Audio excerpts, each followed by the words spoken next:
All right, this is my third video today. As you can tell, you know, I got the same clothing on, so don't think that I just don't have enough clothes to wear and I keep wearing this every day.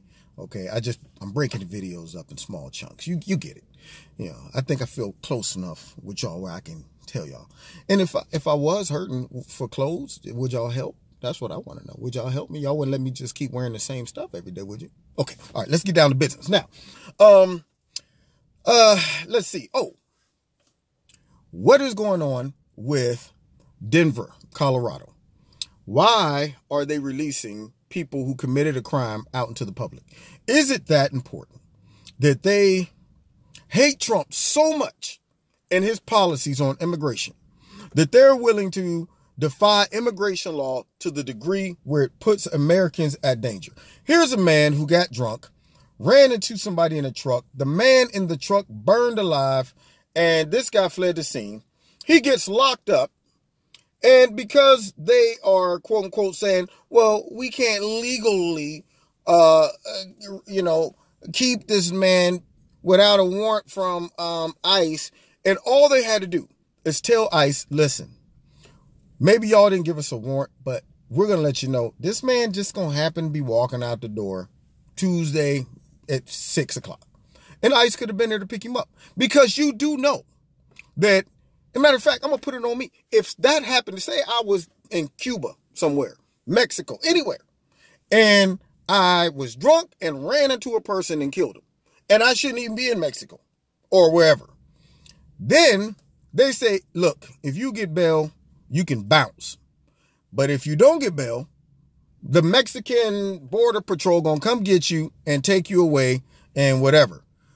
The first thing I'm gonna do when I get out of jail, do you think I'm going to come back for a trial? No. I'm going to bounce and come right back to America. I'm going to flee because I know that I just killed somebody and I'm going to be found guilty and I'm gonna pay a major price because I just killed somebody. Now, the family of whoever this man is that got killed should be absolutely furious with Denver and any other sanctuary city that, for whatever reason, finds it more important to defy Donald Trump and his administration and Jeff Sessions and to defy the will of the people who voted President Trump in. And one of the biggest issues was Border Patrol and tightening up the border. Yeah, they're going to defy all of that to push a political agenda and make a social justice stance. And I'm thinking to myself, for what? You don't have to do this. And at what point do the people in Denver, the people in California, and any of these other liberal cities that their leaders are making these choices on behalf of all the people, not regarding how this can impact the people when you release a person that either committed a crime or has been deported and you release them back into the public, you're not even considering the public. You're not even considering American citizens. As I said before, I know that not all illegal immigrants are criminals. Not all illegal immigrants will accidentally kill somebody because of drunk driving. But when it happens, it makes Americans really mad because the fact is that wouldn't have happened to my loved one if this person wouldn't have been here. And especially if the person had been deported several times because of whatever and keeps coming back.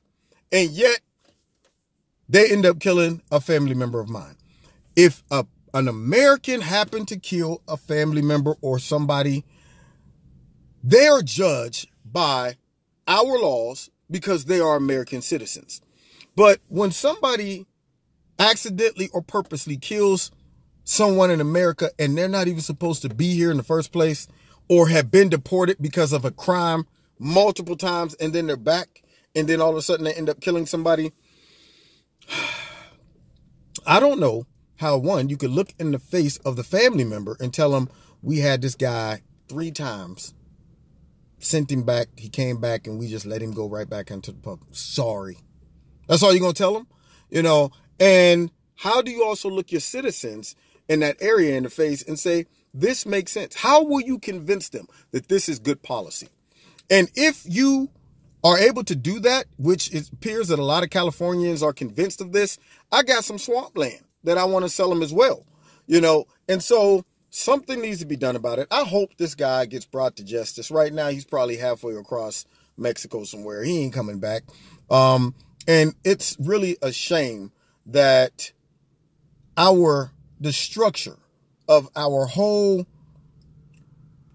government is that fragile. I didn't know until this quote unquote resistance of our president arose how disobedient individuals can be that really have no national or federal power. How they can just say, you know what? That shows how fragile and broken our whole structure of our government is. When you got judges that are in a small court and just say, you know what, we're going to shut down the president's executive orders because we just don't feel in our gut this is right. And just violate all of the constitutional rights that the president have, all of that stuff. And then you got people who will say, you know what, I'm a mayor of this city or I'm a governor of this state, and forget what the president say, forget what the executive order is, forget what federal law states, forget what the Constitution states. We're going to be a law unto ourselves and expect to keep our jobs and not come under any type of persecution because we assume that our good cause and our stance will be rewarded with cheers from everyone saying, look at them, they're social justice warrior. They're fighting against the resistance. I mean, they're resisting Donald Trump and his evilness. No, we're not saying that. We're saying you are a renegade. And unfortunately, this reminds me of how the United States got into a civil war. What are y'all trying to do? Huh? How do you think this is going to end? Do you think that the federal government just going to say, well, I guess ain't nothing we can do about it. They just said they wasn't going to send them back. So I guess we just let them go ahead and do whatever they want. No, there's consequences. If you're going to be a part of the union, you got to play by the union rules. You want the benefits, but you don't want to abide by the rules. So why don't we just take away the benefits and let y'all go ahead and struggle and deal with stuff on your own and see how that all pans out. So it's a shame. I hope they come to their senses and stop this madness because this is true nonsense. It really is. God bless you. You've been listening to Kevin's Corner. Check me out on Blog Talk Radio, Wednesday nights, 7:30. Links are in the bottom. Find me on Facebook, Twitter, and if you want to donate to Kevin's Corner, links in the bottom. You know what to do. Hit like. Oh, just in case Facebook, YouTube is messing with stuff, make sure you click notifications because some people are saying, I'm not even getting notifications. You upload new videos. All right. God bless you. Talk to you next time in Kevin's Corner.